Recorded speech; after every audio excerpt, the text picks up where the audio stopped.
Hello, you are listening to On the Topic podcast. You'll find me at the second highest peak in Scotland. I'm Dan. And as far as I'm aware, I'm not missing my feet, but more of that in a bit. I'm Alex. And welcome to another On the Topic. And, well, this week we are talking about the world's most strangest mysteries. Yes. And do you know what? Ironically, some of these tie into conspiracy theories. They do. And urban legends. Which is what we've done before, guys. We've done only one Mandela effect, isn't it? Yeah. So we probably need to do a second one, to be honest. But we've done one Mandela effect. I'll put this all in the link in the description below, as usual. And we've done two conspiracy theories. Yes. And we Lots kicked of off enjoyment. On the Topic era with urban legends. Oh, we did. That was Forgot about urban legends. OTT And the... episode 1. Was it really? Yeah. And we did... was it the Rat Man of... what British city was it? Really random one, Yeah. And he lives in the underpass, chewing on dead bodies or something, isn't it? And like weird vampire kids and God knows what. Oh, it's great. I forgot about that episode. We should I should really go back and listen to those, because they're some cracking episodes. It was a good episode, if I remember rightly. And I think there's such a rabbit hole here. Yeah. This is obviously going to be a volume 1. I think it's going to have to be. It's going to have to be. And you know, we've got quite a few to cover off, Dan. But before we get into that, we are face to face. Yes. It's been... I mean, it hasn't been that long, because obviously we've done a couple of on the goes. Yeah. And we did the pub birthday, but this is the first time that we're together in a room, looking lovingly into each other's eyes. Look at your smile, it's beautiful. Oh. Together, and it's like old times. It is. It's like the C word that never existed. Yeah. I mean, we've both That's had the word. COVID Yeah, we've both had it now. recently. We're going to get it again, obviously. Yeah, and I had chicken pox as well. You did. You got it all. And soon to have monkeypox. I'm looking forward to that one. Oh, Christ, please don't. Yeah. Don't jinx it or curse it. You won't be giving me any hugs. But yes, we are together, and yeah, we are going to dive into the world's most strangest mysteries. How do you want to start? Do you want to start, or shall I start? I'll tell you what, I'll kick things off. You kick us off, Dan. Right. Let's go down to 1888. Good year. Victoria, England. Hmm. London's East End. Uh-oh. Let's go to Whitechapel. Oh, no.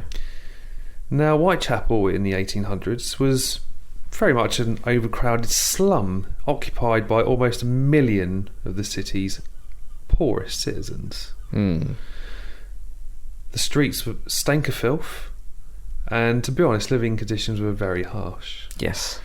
I see I've already put a voice on. I love it, yeah. We're getting everyone in the mood. You're getting... Turn down the lights, put a couple of candles on, lock the doors, and get into the mood, because I think things are about to get a bit freaking creepy. And in true OTT fashion, maybe grab a glass of red wine. Or a craft beer if you mean. And start mispronouncing some names. Miss Oh, your mate, words. I've got some names in my notes, and I'm going to start doing a Dan, I tell you, but we'll get to that in a little bit. So, addiction was quite common in London at this time. Comfort was often found at the bottom of a bottle. Mainly gin. Probably brewed in nastiest ways thought of, but here we are. As a result, many women resorted to prostitution as a means of survival from their extreme poverty. Well, it's the world's oldest profession as well. So, one such woman, Mary Ann Nichols, aged 44, was the first known victim, but of who? Jack the Ripper. Of course. So Nichols was found, or she had found employment in London as a domestic servant, but she'd struggled to keep her job down because she was an alcoholic. So after losing her job, she moved into a common lodging house. She was last seen at the lodging house leaving about 11 p.m. on the night of the 30th of August, intending to raise funds by prostituting herself, as she was struggling to pay for her bed. She was last seen alive at 2:30 a.m. by Emily Holland, who she shared a room with. Now, Nichols had bragged that she had raised her lodging money 3 times over that night. Busy night. Yeah.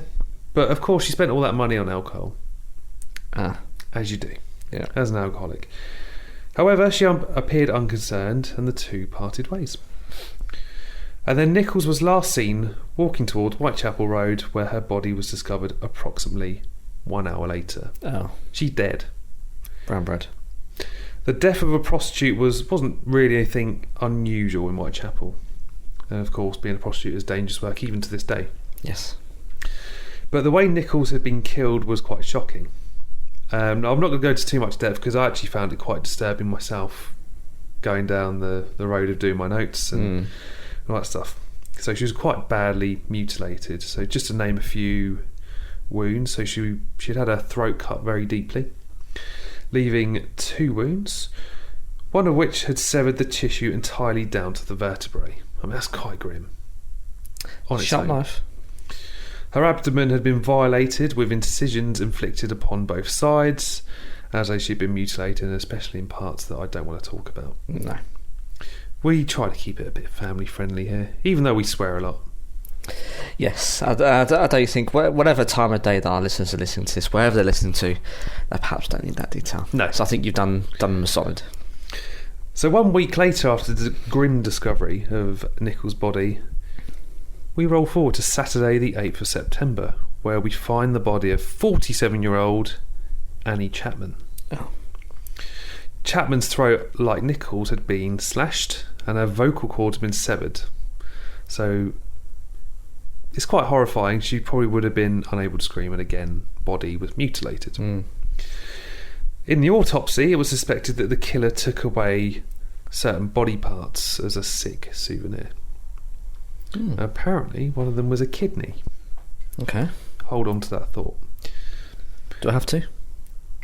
Oh, it's quite useful to remember that for part of the story in a minute. In the early morning hours of Sunday the 30th of September, the killer struck again.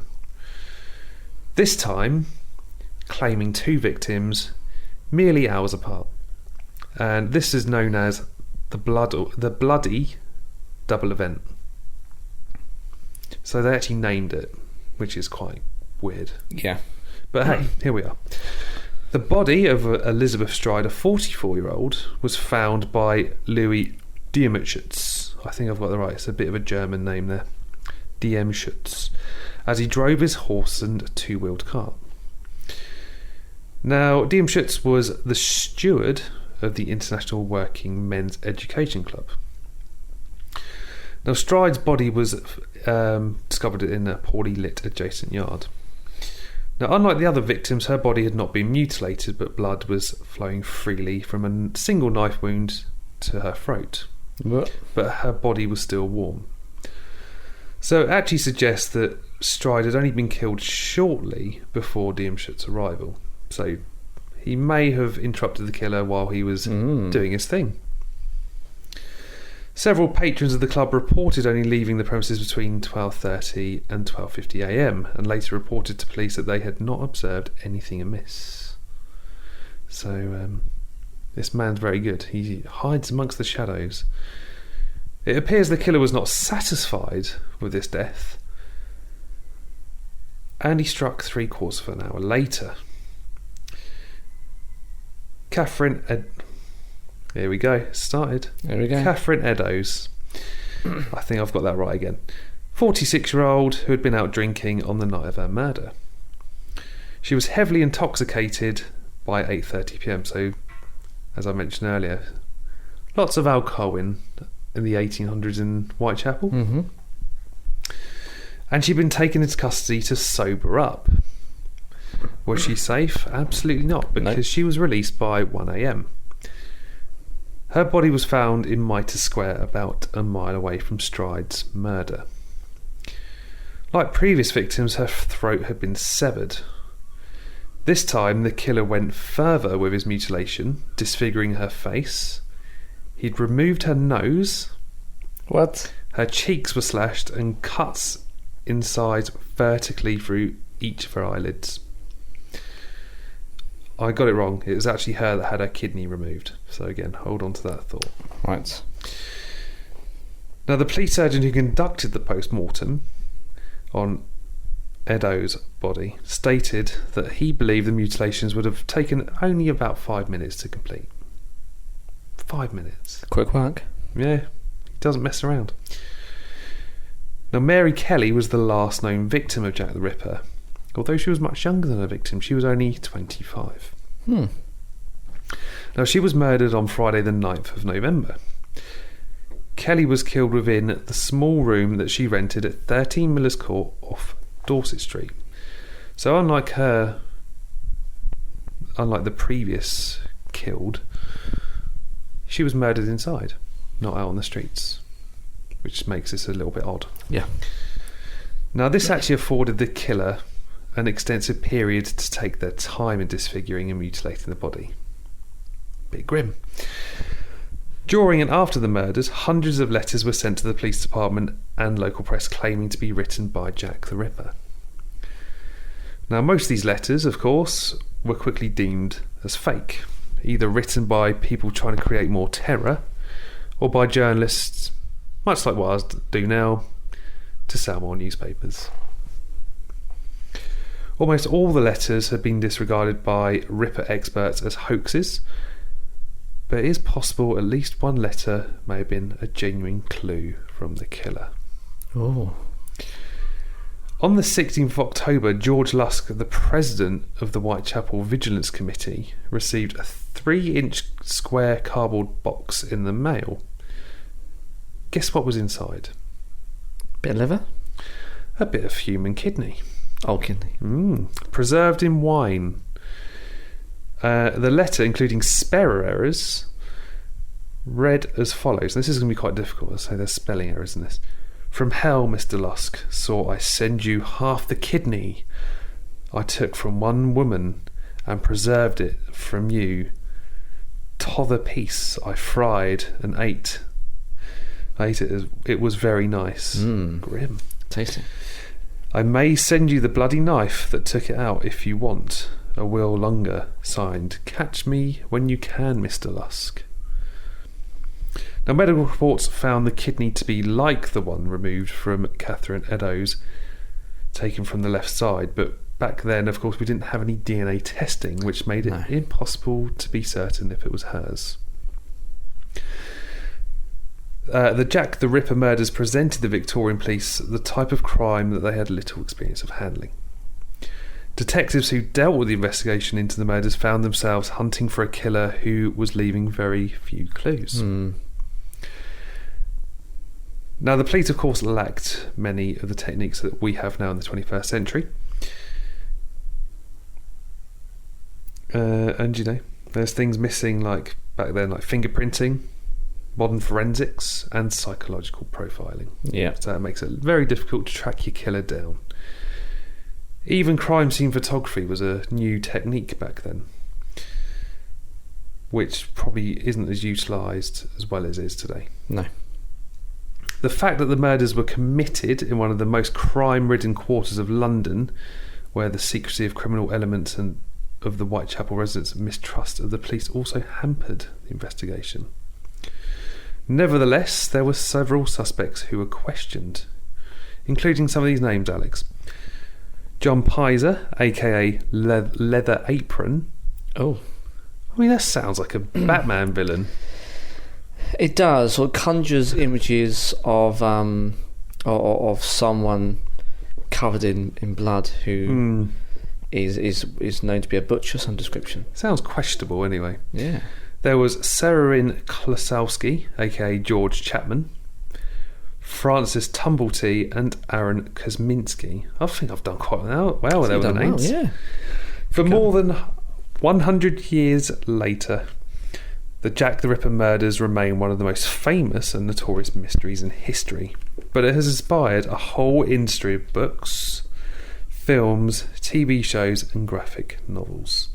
It actually kicks off Ripper Street. Have you ever seen that on? I haven't, but I've heard of it. Really good. Drama series, is it? Or? Yeah, set in Victorian England. I'd say it's really good up until the finale of season 3. And to be honest, I couldn't watch season 4 after that. I just hated it. Oh, really? What, it ran out of steam or just wasn't... I don't think I agreed with the finale of season 3. Something bad happened, and I was like, oh, I'm never watching this again. All right. But hey, don't let me put you off. Ripper. Well, you already have. But I can get to a certain point, I guess, and then not be invested. Yeah. Maybe. The locations have also become must-see destinations for tourists as they flock to retrace the steps of Jack the Ripper and his unfortunate victims. I think it's safe to say, Alex, that unless this case is resolved, the infamous legend of Jack the Ripper will continue to fascinate fans of both history and true crime for many more generations. I think I'm going to drop that accent now. I quite liked it. Might want to break it out depending on what other mysteries got going. The interesting thing is, just looking on here on my iPad, jog my memory, there are some suggestions. Again, no one really knows, do they? And never really know now. But there's some suggestions that Prince Albert of royal heritage was the killer. Really? Yeah. Apparently, the eldest son of King Edward the Seventh apparently killed these women after being driven mad by syphilis. Well, that makes sense, you know. Which does cause you to go a bit bonkers, I hear. Happened to King Henry VIII, didn't it? He got syphilis. They're all at it, mate. They're all at it. And then, they probably were at that time anyway. Now, there's actually no evidence that he actually had any sexually transmitted disease, but he was suffering from gonorrhea. Oh boy. And again, they reckon that he was implicit, perhaps, in terms of preying against these poor ladies and allowing them to meet their untimely end. It's quite grim. I mean, it's up for debate about who it could be. I think they even looked at the way the handwriting looks in terms of prominent members of society, because how quick you could do those incisions with that accuracy only lends itself to people who are particularly skilled. So they looked at surgeons, they looked at doctors, they looked at people who were field surgeons, or they were this or that, and they've whittled it down to a small group. But I mean, as you say, Dan, there was no real way of tracking these people down. No cameras. No. Eyewitnesses, not going to be at 2:30 in the morning. And if you are eyewitness, guess what? You're not going to tell anyone in fear of being hunted down yourself. So yeah, I don't think we'll ever know, Dan. No. Which is creepy as hell. Very. It's a very good mystery. I can highly recommend, if you're visiting London, I know you are next week. Yes, yeah. But got some family over from Ireland. Yeah, if anyone's got time to do it, there are some great tours going from Tower Hill Tube Station. Yeah. So we'll go up to the not London Bridge, Tower Bridge, and then meet just round the corner from there, and they take you on a journey just across Whitechapel. It's about a 5-minute walk from there, from the water's edge on the Thames. And they take to all the different sites. And of course, Whitechapel looks very different these days. Grand, big office buildings. There are the old markets nearby, but you kind of get a sense as the sun starts to set just how creepy it could be. Yeah. Of course, as you say, down in Victorian England, it's filth, it's disgusting, it's dark. There's gas lamps that are sparsely lit. I can imagine it's quite a hideous place to be frequenting, so I can highly recommend it. Your only park company would say 10-15 quid, so if you can do it, definitely get involved, because they're great. A lot of history in London, so we had the Great Plague in London, we had the Great Fire of London, all sorts. Lots of history there, so definitely check out some of those tours. You don't have to check out Jack the Ripper. Nope. I mean, it helps for this episode, but yeah, definitely, most definitely. Creepy stuff. A nice bold opening gambit there, Dan. Well, I'm going to kick off with something a little bit left field. Oh, something a little bit different, not so creepy, but again does kind of go in the direction of conspiracy theories or the Mandela effect. Have you heard of the Voynich manuscript? No, never heard of it. Okay, so it's named after the Polish-American antiquities bookseller. His name was Wilfred M. Voynich, who acquired in 1912, shall I say, the Voynich manuscript, which is a detailed 240-page book written in a language or script that is completely unknown. Yes, it's alien. Hold that thought. So he's got this book of, he's not of recent times, in the last kind of 120 years, and he's got this complex volume of images, hand painted, handwritten, which to you and I, and to Wilfred, reads absolutely completely nonsense. Now his page is also filled with colourful drawings of strange diagrams, odd events and plants that do not seem to match any known species here on Earth, adding to the intrigue of the document and the difficulty of deciphering it. The original author of the manuscript remains unknown, but carbon dating has revealed that its pages were made sometime between 1404 and 1438. Because it's quite old then. Pretty old. It's been called the world's most mysterious manuscript. Now I'm going to quickly switch to here, Dan. Can you describe to the listener exactly what you're looking at? I've handed you the iPad. I am looking at some very colourful things. So I don't quite know what these little red things are. They look like alien bacteria.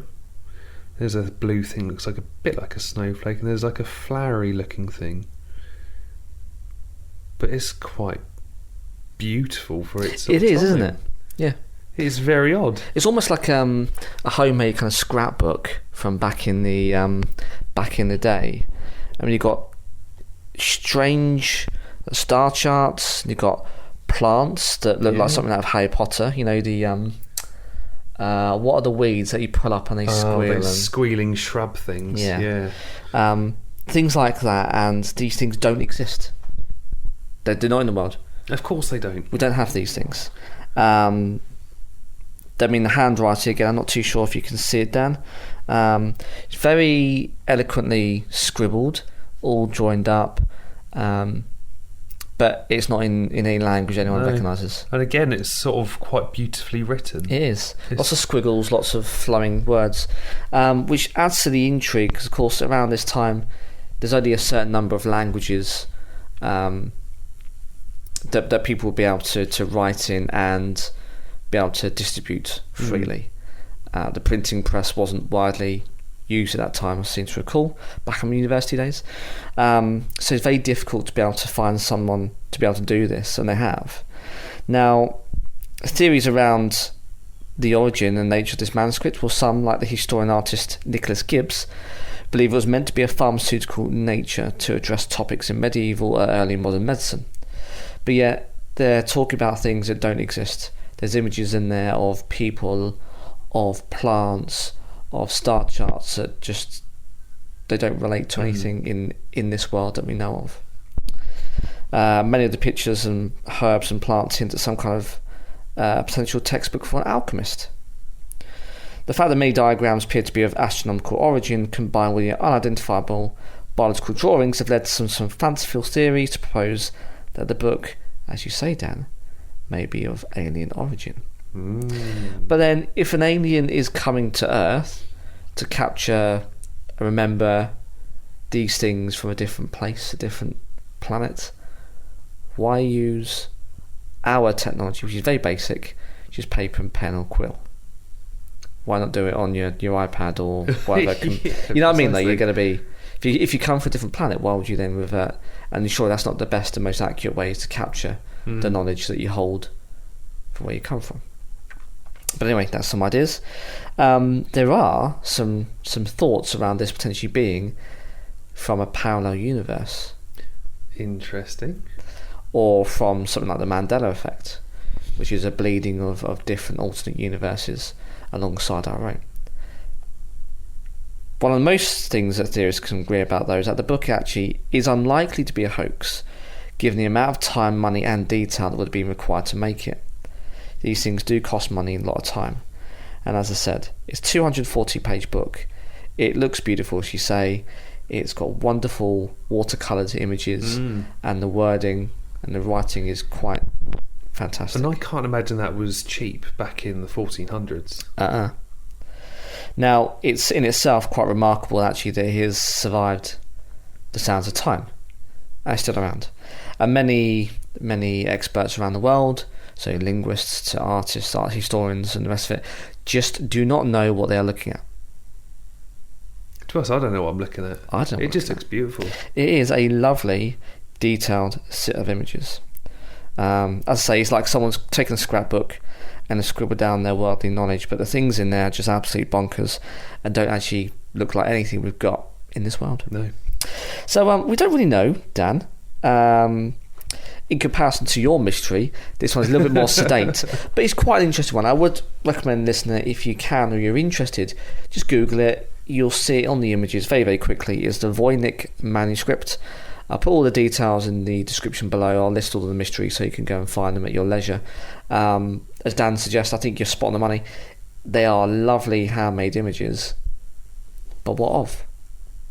Wouldn't have a foggiest. We don't have a Scooby. But that is my first of 4. Nice. I've got a couple of left field ones after this one. Oh yeah, my favourite. So another big one, the Mary Celeste. Oh yes.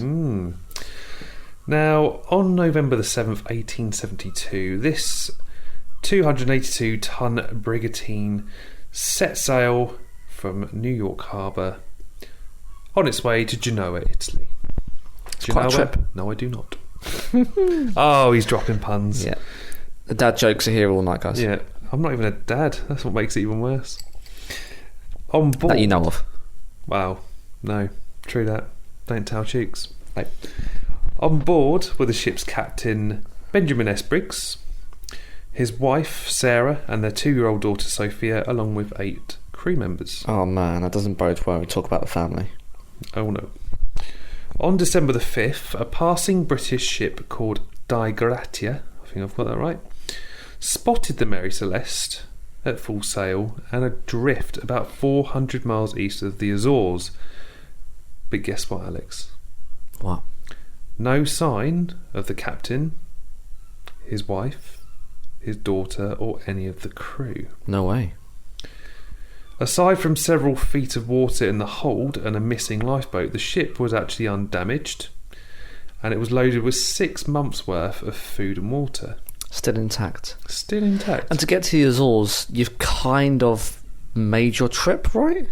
I think so. If I think my geography is correct. You've crossed quite a... So that's the... Is that the North Atlantic Ocean? I'm just looking at the map on the wall. They would have gone around that way. So the top of the South Atlantic Ocean? The South and North Atlantic Ocean? You've crossed a big body of water anyway. Yeah. Most of your food's intact. Undamaged. And it's a full sail, so they've actually left it as you'd be sailing into the wind. Wow. Yeah. All gone. Now, the Mary Celeste does have a shadowy past. Oh yeah. My favourite. Now, it A was bit like yours, Dan. Indeed. It was originally christened the Amazon. It was given a new name after a series of mishaps. Now, this included sudden illness and death of its first captain and a collision with another ship in the English Channel. Oops. Oh dear. An investigation into whether to grant payment to its insurers by its insurers to the Di Gratia's crew for salvaging the quote, ghost ship, found no evidence of foul play. The Mary Celeste would sail under different owners for 12 years. Its last captain deliberately ran it aground in Haiti as part of an attempted insurance fraud. Oh. I mean, it's very much like our Conspiracy Theories Volume 2 where we talked about the Titanic. Yeah. Which is an interesting one, so definitely go back and revisit that episode. But this remains as one of the most famous maritime mysteries in history. But why would an experienced captain such as Briggs or his sailors abandon a perfectly good ship? Now, there's a few theories. There was mutiny, a pirate attack. It gets a little bit more adventurous here. Assault by a giant octopus or sea monster. A kraken. Yep. And the more scientifically minded proposed an explosion was caused by fumes from the 1,700 barrels of crude alcohol in the ship's hold. Now, Sir Arthur Conan Doyle, anyone familiar with him? Came from Portsmouth. Indeed, he did. And also has a few. I think he's got a hotel named after him in Youghal in Ireland. Has he? Where Claire's family's from. Yeah. He weighed in with a short story published in 1884, in which the inhabitants of the ghost ship fell victim to an ex-slave seeking revenge. Spooky. But yet, there's still no damage, no sign of foul play, so they say, by records at this time. So this is just abandoned. Yep, just abandoned. An investigation chronicled in a 2007 documentary called The True Story of the Mary Celeste. They were also unable to come to no definite conclusion of what happened on the ship, but did suggest a scenario in which a faulty chronometer, rough seas and a clogged onboard pump could have led Briggs to order the ship to be abandoned shortly after sighting land on November the 25th, 1872.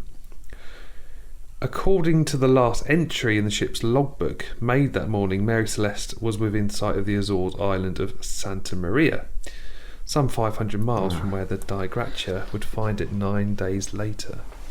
And I have looked, and it's not far off. I mean, you've got some way to go, either to Africa or to Portugal, but you've pretty much made it. Yeah. You're just exiting the North Atlantic Ocean, but I mean that would be a bit of a meaty ocean. But you've made a fair amount. Yeah, all they had to do was go around Portugal and they're in Italy. You see these lovely little islands. They would have made it.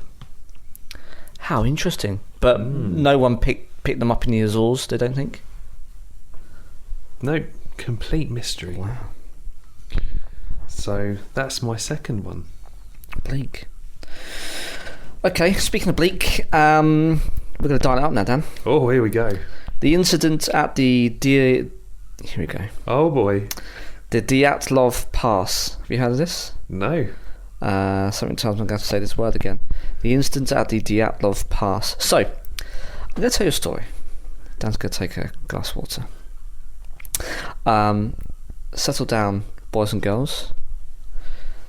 He's getting his story voice on. I am.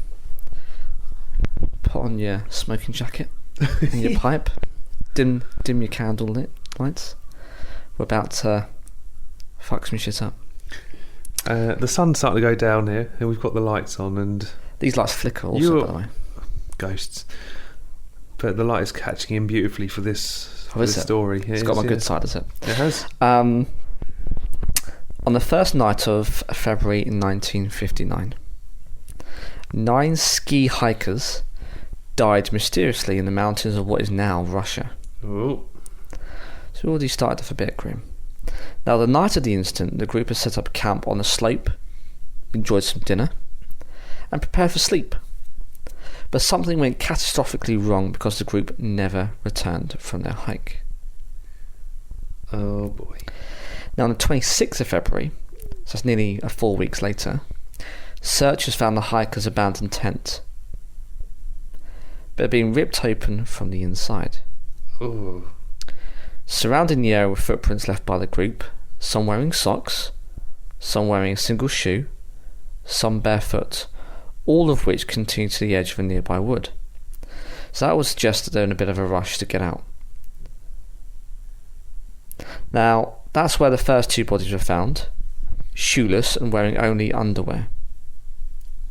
So they probably died of the cold. In fact, that's where they think the first 2 bodies were actually marks of hypothermia.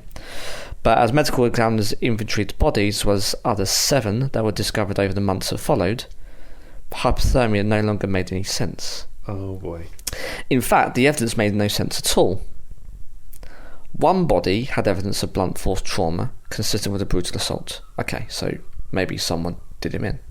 Maybe the hypothermia kicked in, he went nuts, and... Or they had a disagreement over dinner. But either way, blunt force trauma, so someone's taken a hit to the head. Another had 3rd-degree burns, though. Okay. That's a new one. One had been vomiting blood. Ooh. One was missing a tongue. And some of their clothing was found to be radioactive. So you've got a number of causes of death Some are similar, but actually a lot of them widely range, but none of them really relate to a small group of hikers hiking at a mountainside and setting up a camp. There's no correlation with any of those deaths. Now, theories floated include the KGB interference, drug overdose, of course UFOs make a visit. Yeah, obviously. Gravity anomalies, whatever the hell that is, and the Russian version of the Yeti. Now, recently a documentary filmmaker presented a theory involving a terrifying but real phenomenon called infrasound, in which the wind interacts with the topography, so the way in which the mountains or the hillsides are made of, to create a barely audible hum that can nonetheless induce powerful feelings of nausea, panic, dread, chills, nervousness, raised heartbeat, and breathing difficulties. Now, I'll talk about some of these things actually in a separate mystery, but that could induce senses of fear or turn people maybe perhaps a little bit cuckoo. The only consensus remains that whatever happened involved an overwhelming and possibly inhuman force.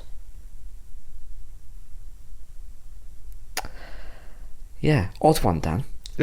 No one can come to because all of the deaths, apart from the fact of they were all together camping, it doesn't look like there's any kind of external force. No.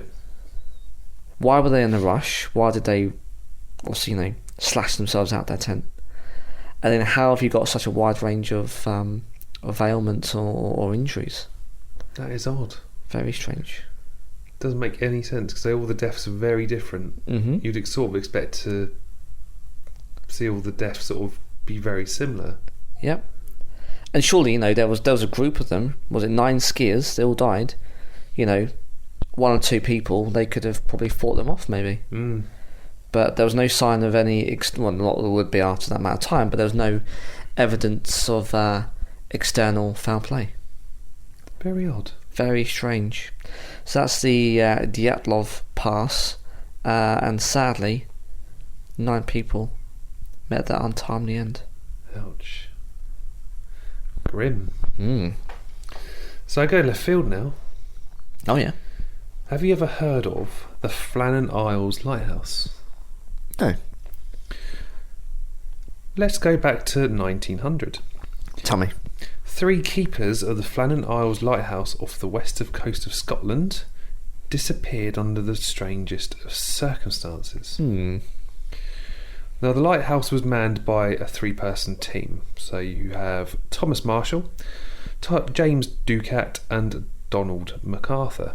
Very Scottish name. With a 4th man rotating in from shore. Now, on Boxing Day of 1900, the relief keeper arrived to find no one present at the lighthouse. Oh. The only sign that anything was amiss was an overturned chair near the kitchen table. No bodies were ever found, which has led to endless speculation. So here are some of the theories. Drowning, being abducted by foreign spies, a ghost ship. The Mary Celeste. Yeah. Yeah, the Mary Celeste. Yep. Or a giant sea monster. Or the Kraken. It's all connected, Dan. It is. It is. Whatever happened back in December 1900 at the Flannan Isles Lighthouse, we'll never know. There's something freaky about Lighthouse, don't you think? Yeah. They're solitary buildings that are towering by the very nature and purpose of their construction, but towering over everything else that's on the edge of almost humanity, looking out into the abyss of the sea. Now I'm getting quite romantic in my words, you can tell, but It's quite you know what I mean? haunting. It is, isn't it? I don't think there's any sum of money that you could pay me to actually live in a lighthouse. Nah. But in the UK at least, I think there's only 1 or 2 now. I might be making it up.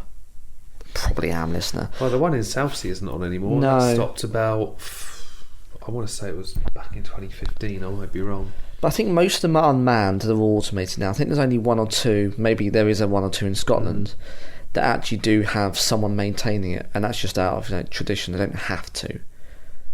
But would you do that job? Nah, I'd be bored. And plus, it would probably get lonely, right? Think If of the you're only a noises. one-man team, yeah. On a stormy night, up in the Wind. stony concrete tower, on your own, you're at the top of the tower perhaps. Imagine at the bottom you hear something at the top. Oh, Or I don't know what would be worse. You're at the bottom you hear something at the top, or you're at the top and hear something at the bottom. yeah. I used to watch I mean, if people have listened to previous episodes, I'm into paranormal investigations, and I used to watch Ghost Adventures. And one of the best episodes I ever saw was in the Lighthouse. Oh, And some of the weirdest stuff happens in that episode. For sure. But no, I can do it. I think I'd either get really bored, I would leave pretty damn quickly by some of the noises, and C, I'd just be paranoid that there's a ghost or something. Or D, sea monster or a ghost ship will come and abduct me. yeah. So yeah, that is a strange mystery. A little left field. Thought I'd sort of throw I that like a in little there. one. I like a little one. The Very next good. one gets a little bit more interesting. It's an urban legend, but we'll go on to your third one, Alex. A bit of a teaser. Well, if you remember, down long ago, and listener, the instance at the Dyatlov Pass, and they talked about this infrasound. Well, we're kind of continuing this. It's probably by accident, but I read this, I heard this on a podcast. I don't know, 4 years ago, maybe, as I was travelling for work, and it's come up more recently. And this is Havana syndrome. Havana syndrome. You know, heard of this? No. This is really interesting. Actually, it's relatively recent compared to a lot of the other mysteries we've talked about so far. So, let me take you back to a simpler time. 2016. Simple time. I would have been 30 years old. A wee nipper. What were we doing in 2016? Probably not an awful lot. Not doing a podcast, I know that much. No, we weren't. But probably going out drinking, maybe. I didn't have kids. Yeah. Did we drink? Yeah, no, we did. Travelling, I went to China. Enjoying some freedoms. That's the key thing here. So in 2016, a simpler time, dozens of diplomatic staff at the US and Canadian embassies in Havana began experiencing a sudden onset of health troubles with no apparent cause there. Oh boy. Now, they reported a variety of symptoms, including vertigo, nausea, vision and hearing difficulties, memory loss and headaches. That sounds like me after last weekend going to watch the football, but I digress. Now, many said they were felt something pressing or vibrating again around them, or heard noises just before the symptoms appeared, leading some to suspect they had been exposed to a high-intensity burst of energy or sound waves. Now, known as Havana syndrome, today there are at least 200 CIA, State Department and Pentagon personnel stationed overseas who have been affected or afflicted by this condition. The night in itself, Dan, is quite interesting because all those government agencies tend to be quite secretive. Yeah. So the fact, actually, even in recent times, I'm still talking 6 years, but even recent times, they've been willing to share this information, which is, is exposing perhaps vulnerabilities of their staff or their infrastructure. So it's interesting, actually, that they've shown their hand. Now, intelligence agencies have been unable to determine what's behind these incidents, though some officials believe they're a result of attacks by a US adversary.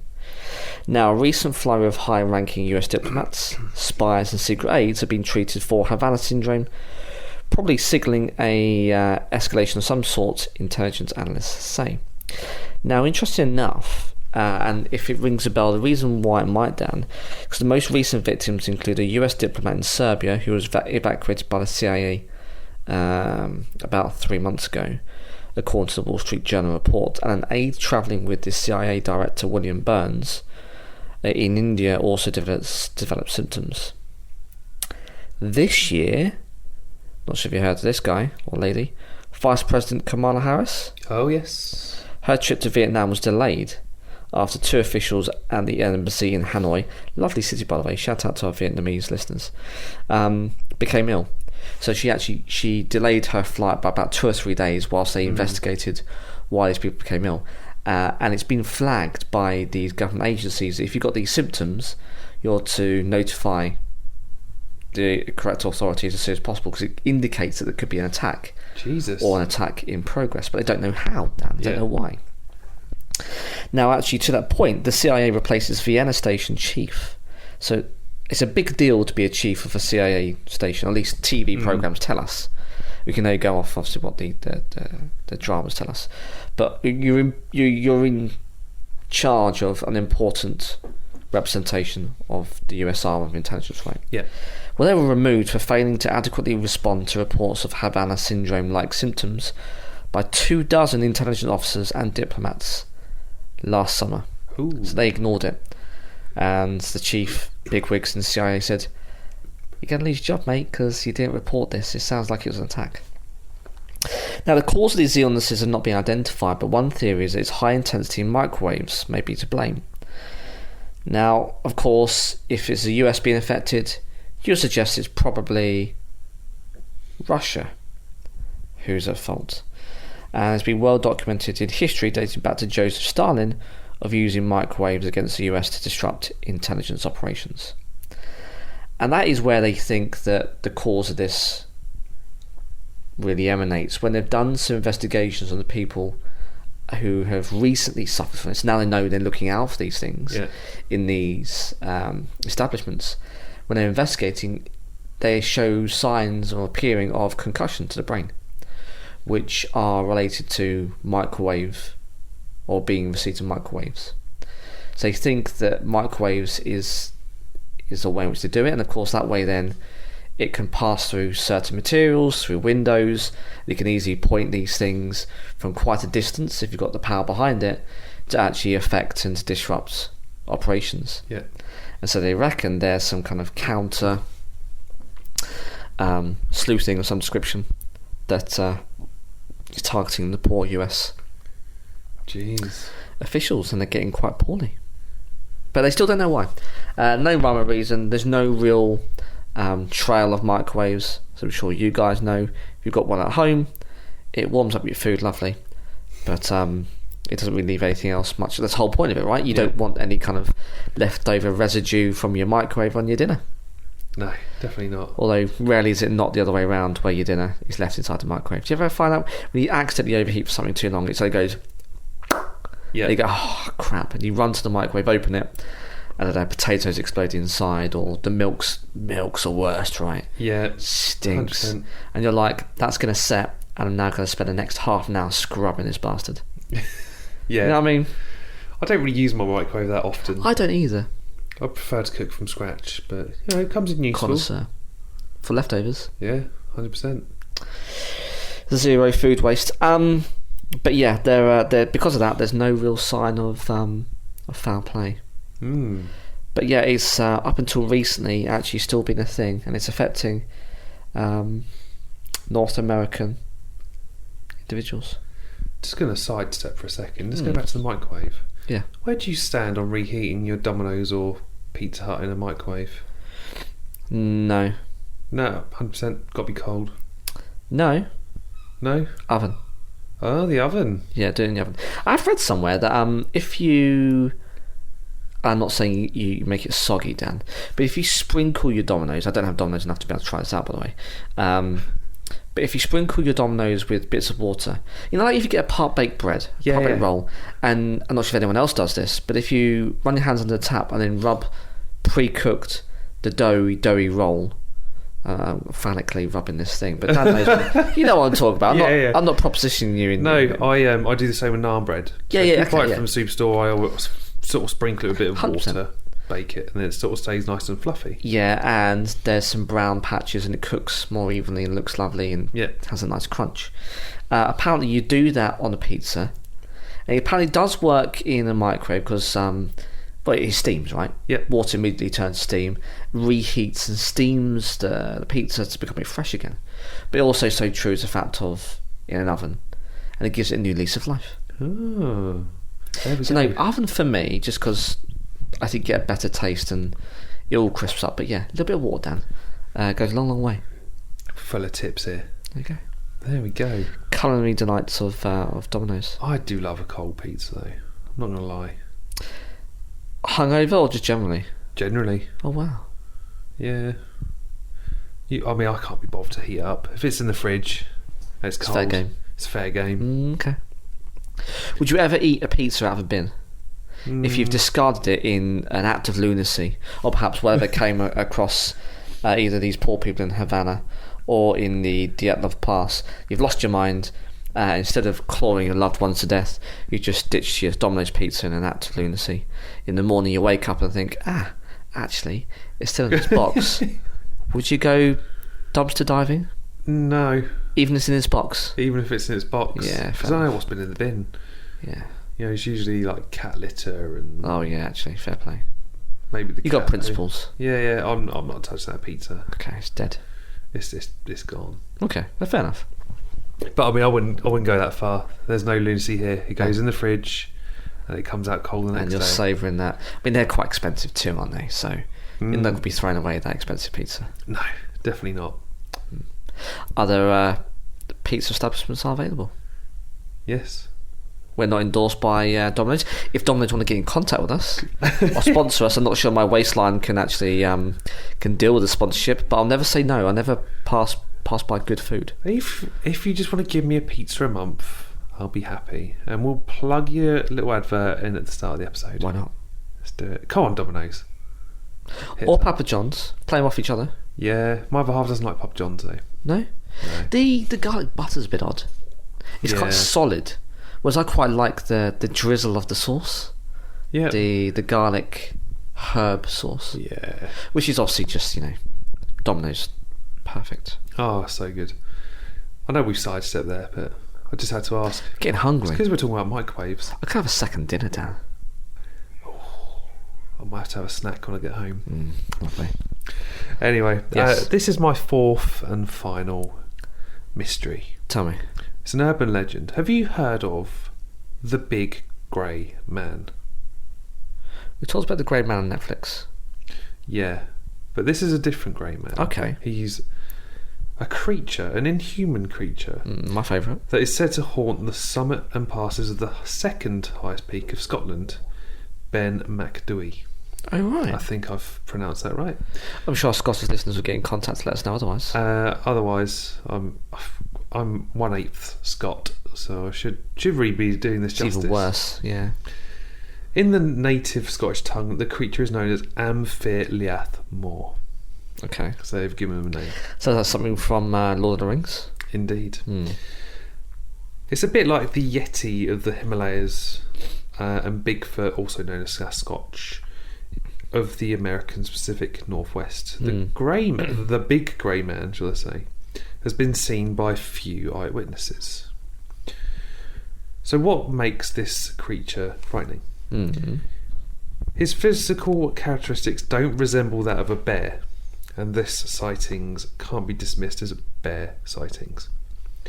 Those that have seen the Big Grey Man describe it as extremely tall, roughly 10 foot or more. That's pretty tall.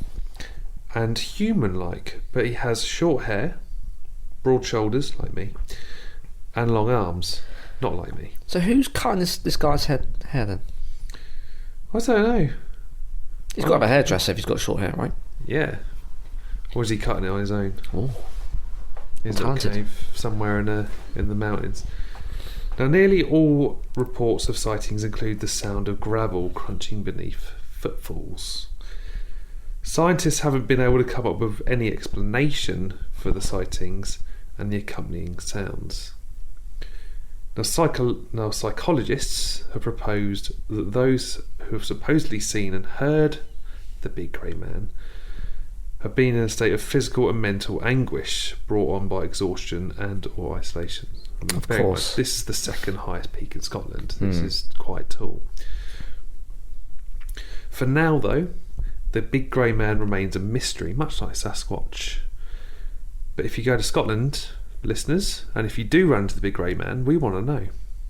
We do. Get in touch. We'll put in some contact details at the end. I struggle a little bit with these urban legend myths, I guess, retrospectively. And just generally, right? So, on social media, on the news, you watch it and they always show CCTV images and they say, do you recognise this person? Yeah. It's often the most pixelated piece of shit you've ever seen. And with technology now, you'd think we'd be doing better than this. You've got telescopes. You've got telescopes pointing to other fucking galaxies, showing you clear as day images of, constellations that no longer are around. They've died millions of years ago, and the light's just reaching us now. You can make crystal clear images of planets or satellites. How can you not get a crystal clear image of someone that's like less than 6 meters away from the camera? That's something I have beef with. Yeah. But what I also think is quite challenging is the fact of a lot of these things, there's no visual evidence. So people say they've heard or they've seen things, fine, but there's always grainy footage or shaky cameras. This day and age, get your camera phone out. It's already in your hand anyway. You're already scrolling social media or posting your TikTok. Take a bloody picture of this strange creature. Yeah. Tom DeLonge of Blink-182, Angels and Airwaves, he goes on a lot of Bigfoot hunting. As far as I'm aware, he hasn't found them yet, but he has discovered aliens. And of course, a lot of the intelligence which he knew about has now been brought out by the American government. It's being released. It's being released very slowly, and he's got apparently bits of UFO craft and stuff. Did you listen to the Steve episode? I did. It's actually really, really interesting. Yeah, talks a lot about consciousness and love and all that stuff, and how you open up your full potential. Soul, it's really it's quite deep. It's deeper than I thought it would be, but I think I was also quite shocked, and no offence to any Blink fans or Tom himself or even Steve-O, but they're both really articulate. They sound clear and clarity of mind. Yeah, Tom hasn't been on drugs for years. He was sort of quite well known for hitting up strong painkillers and being addicted to those, and he's sort of been the morph around Angels and Airwaves era, because he was coming out doing some weird promos through Kerrang and stuff. He would say things like, this music's the second coming of Christ, and as a Tom fan, the man that influenced me to pick up a guitar and stuff, I look at that and go, what are you talking about? Don't get me wrong, Angels and Airwaves as a band blew me away at the time. Phenomenal music. But my idol was talking some weird stuff. Yeah. So he's binned it off. So you're right in what you're saying, that he's very sort of clear-headed, very sound mind, and he knows what he's talking about. And even Steve-O, I mean, I think did I mention to you? Do you know why he speaks the way he does? Did we talk about this? No. Oh, I can't even mimic the way that Steve-O talks, but he's quite definitive. It's quite identifiable. He speaks quite gutturally and raspy, very raspy. It's because he's one of the few people in the world that do. I'm sure most people can, but he talks using his throat muscles, not using his vocal cord. Weird. Hence why it's quite it vibrates a different way. Yeah, it's quite distinct. Very much so. Quite raspy. Sounds like he's smoking 40 cigarettes a second. Anyway, this is the guy that every couple of weeks puts his balls in an alligator's mouth or does something. But again, it's quite an interesting podcast. I really enjoyed it, actually. It's a good shout. It's a good recommendation. Yeah, go check it out if you want to learn more about aliens and how we could potentially unlock our full potential with our mind. That's fascinating. They do end up talking about meditation and yeah, it's just a really good episode. So yeah, it's a good shout out. But we're still going to be in the realms of mystery. No aliens. Well, I guess you could argue they've got a hand in most things. But in my final one, Dan, this is the Canadian mystery of the missing feet. Oh. Well, you could see it the other way around as missing bodies. Yeah. Now, on the 20th of August 2007. So this isn't long ago. A 12-year-old girl spotted a lone blue and white running shoe, a men's size 12, very specific, on a beach at British Columbia's Jedediah Island. Now, she looked inside and found a sock. That's probably where you should stop, right? But she looked inside the sock and found a foot. Ooh. Yeah, not good for a 12-year-old girl. I'm pretty sure she can need counselling. Now, 6 days later on the nearby Gabriola Island, a Vancouver couple enjoying a seaside hike came across a black and white Reebok. Fancy. Oh, yes. Now, inside it was another decomposing foot. It too was a men's size 12, but the 2 feet clearly didn't belong to the same person. I mean, they were different shoes for starters. And also they both contained right feet. So it wasn't that someone lost their feet wearing different shoes and they were matching right and left. They were 2 right feet. So hopefully 2 different people, right? Unless Is that hopefully, Dan? Well, no, not hopefully. 2 people lost their lives. I think we've got a suspect on our hands here, listener, because Dan slipped, said something he perhaps shouldn't have done. Police were stunned. 2 being found in such a short period of time is quite suspicious, Gary Cox, the Royal Canadian Mounted Police, told the Vancouver Sun. Finding 1 foot is like 1,000,000 to 1 odds, but to find 2 is crazy. I've heard a dance with 2 left feet, but come on, he says. Now, the next year, 5 more feet, Dan. 5? Yeah. Are they all right-footed by any chance? Don't think so. They don't say. Oh. But I don't think so. Appeared on nearby Canadian beaches. Now, discoveries have ratcheted up the public's fears as the media speculation soared. Was a serial killer on the loose, akin to how you open the episode, Dan? Yep. Jack the Ripper? Or did this guy have something against feet? Now, over the course of the next 12 years, a total of 15, Dan, washed ashore in the area of Vancouver Island, a network of waterways called the Salish Sea. Now, 6 more turned up on Puget Sound, which lies across the US border at the southern end of the sea. And with the exception of 1 foot wearing an old hiking boot, all of them were encased in trainers, or if our American friends are listening, sneakers. Yep. Now, the trainer-clad feet became famous, even garnering their own Wikipedia page. And with the fame came hoaxes, so pranksters stuffed shoes with chicken bones or skeletonized dog paws and scattered them among the Canadian shorelines. So you got people, I guess, being playing pranks, or trying to confuse or make a name for themselves. A bit like our fake letters with Jack the Ripper. Yeah. Just to stir a bit more trouble. Yeah. Copycats, the term I'm looking for, Dan. They could be copycats. Yep. Now, tipsters called police with all manner of theories about the origins of the feet. We get some very interesting tips that come in about serial killers or containers full of migrants that are sitting at the bottom of the ocean. Aliens had that one as well, says Lara Yazajan, a forensic anthropologist who works as a human identification specialist for the British Columbian Coroner's Service. And occasionally a psychic. Actually, pretty much every single time, a psychic will call and offer to help, she says.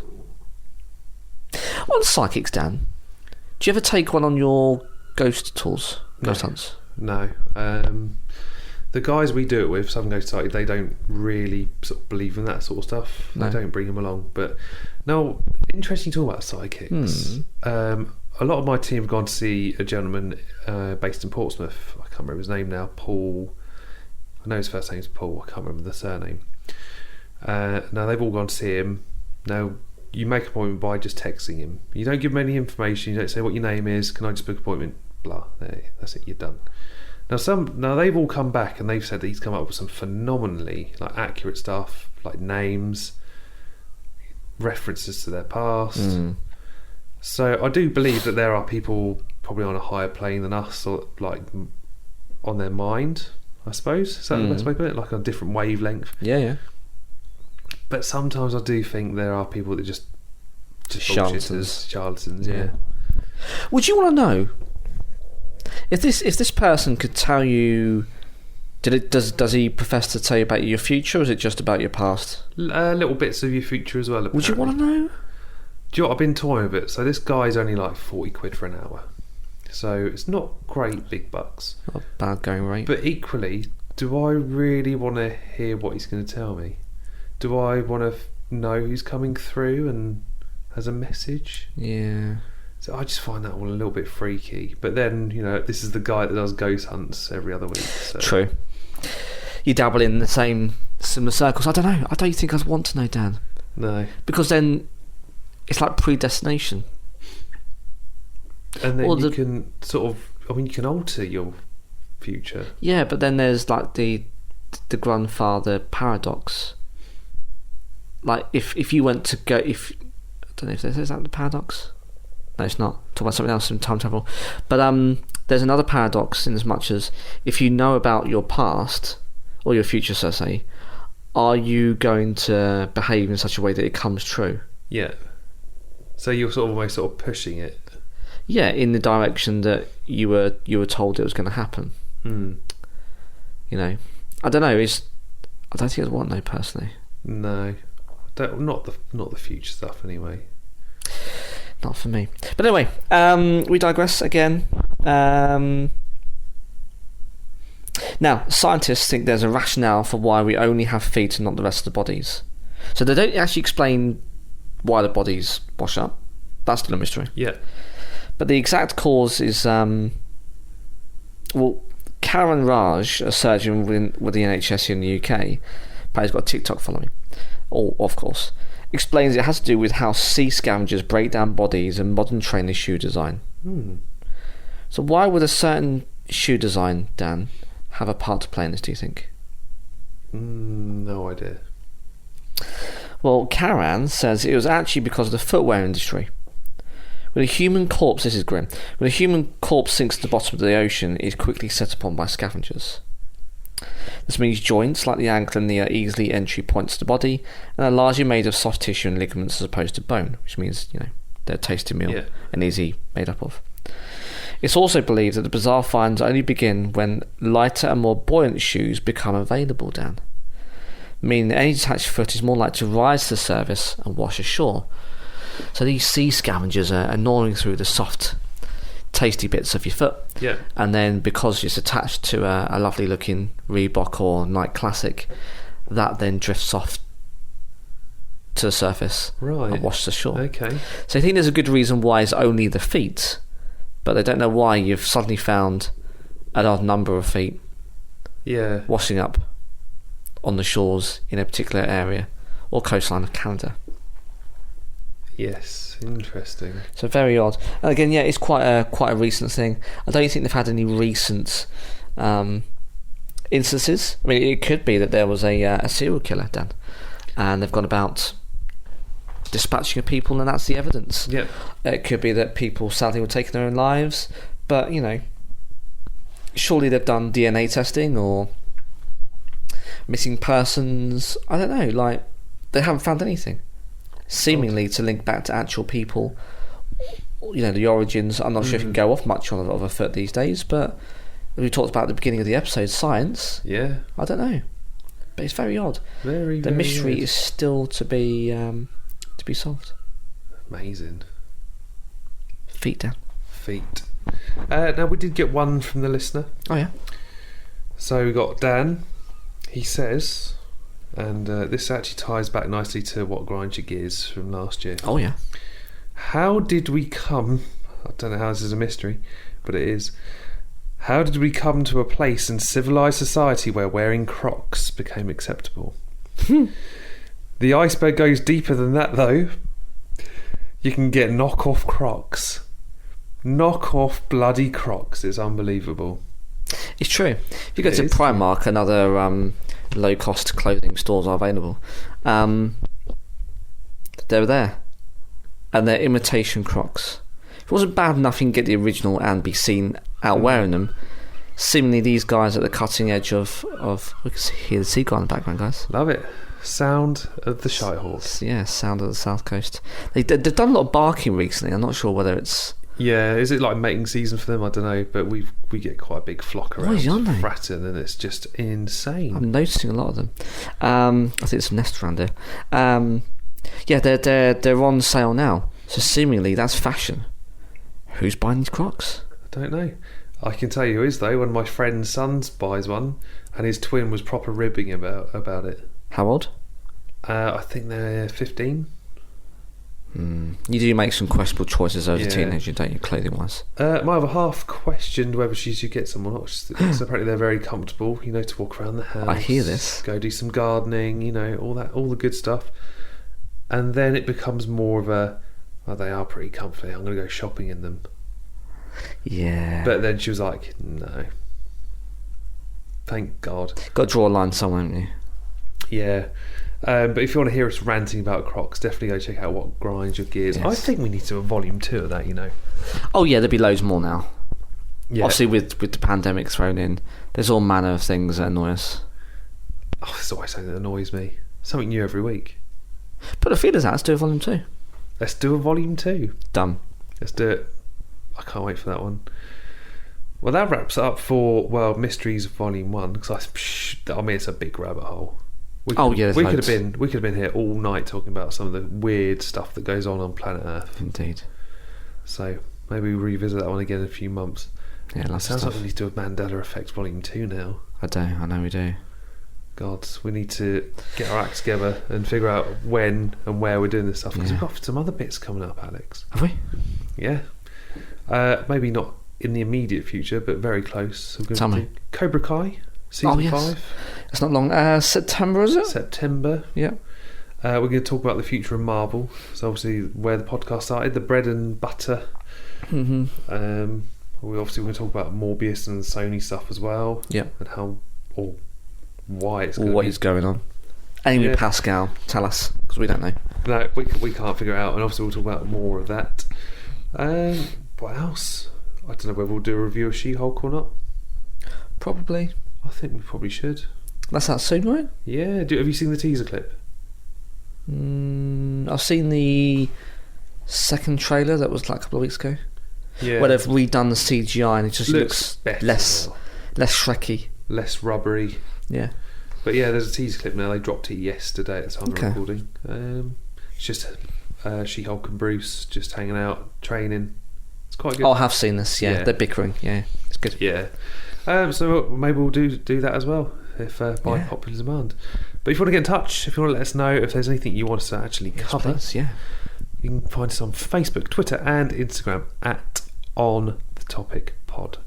We've got Gmail, which is onthetopicpodcast@gmail.com, and of course, Alex, we've got WordPress. We do, yeah. On Topic Podcast, all lowercase, .wordpress.com. Go over there, you can see our ugly mugs, our bios, if you want to know a little bit more about us and what we look like. I won't bother if I was honest. Skip past that and slap in your details for your newsletter so you could be notified when there's a new episode coming out. So you never have to miss one of our lovely time-relevant audio delicious episodes. You've got links to our affiliate clothing website, Morbid and Mundane, by Joey, who's given us, we pay for them, by the way. But nonetheless, some lovely t-shirt designs and beanies. So go have a look if you want some clothing inspiration. And a whole back catalogue. So if you don't have a particular podcast player or preference, then you can stream them all from WordPress. Indeed, and hopefully we'll be slowly coming onto YouTube soon. Yes, got to do some editing, Dan. Yeah, I need to do some work to some banners. Get some banners. But yeah, why not? You know, we want to be accessible in every form or fashion. So yeah, we'll be mentioning how you can get in contact with us. Well, watching us, but also you can leave the comments, I guess, on the video as well in the coming weeks and months. Indeed. But for this week, well, I better head off back to the Flannan Isles. There's a lighthouse that's unguarded. So I've been Dan. And, I'm not going hiking anytime soon and camping in the foothills of Russia. I'm Alex. Go find your left foot. We'll see you next time.